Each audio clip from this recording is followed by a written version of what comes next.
Um, excuse me, it's story time. So I'm taking you to a place. Yes, let's call it Lover's Land. It's not a piece I'd like to broadcast because Valentine's Day is closer. No. So once upon a time, in Lover's Land, there lived these two couples. They grew up together. Let's just say they were siblings.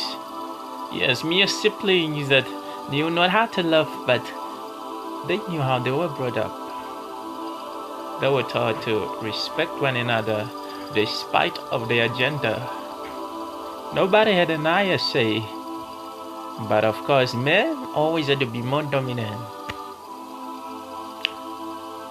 Well, suddenly there came this day that the man went out into his field, and as he went out he saw this rose.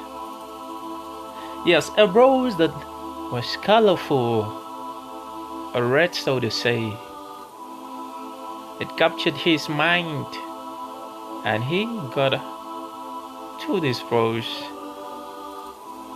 and picked it from its tree. He carried this rosy flower back to his place, presented it to his partner. Well, one thing this guy didn't know is he didn't inhale or get the smell of it. She brought it closer to her nose and saw how perfumed it was. The fragrance on it captured her mind,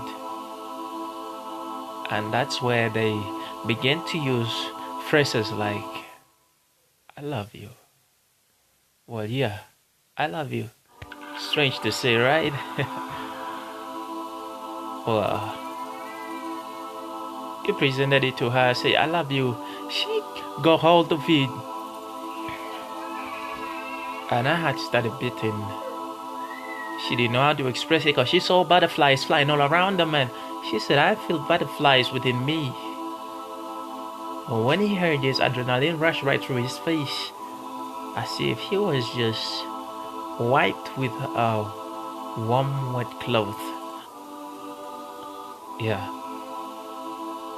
Well, it said how they grew all together, and yet none of them ever knew how to make kids or family because the wife was barren. They kept trying, and it went on. Finally, one of the two died. I don't know which, but all I know is there was a notice. Yes, a notice. A notice that said, love you till the end of times. I thought love would only do people apart when one partner died, but I was confused. Yes, dominant. In my mind, I really was confused because love never ends. That's according to 1 Corinthians chapter number 13. Yes, love never ends. Whoever made that error was really lying and mistaken.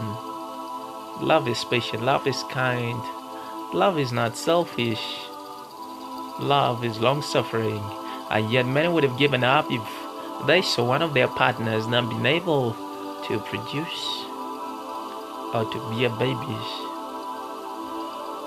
Well, at least in fading words I'll say,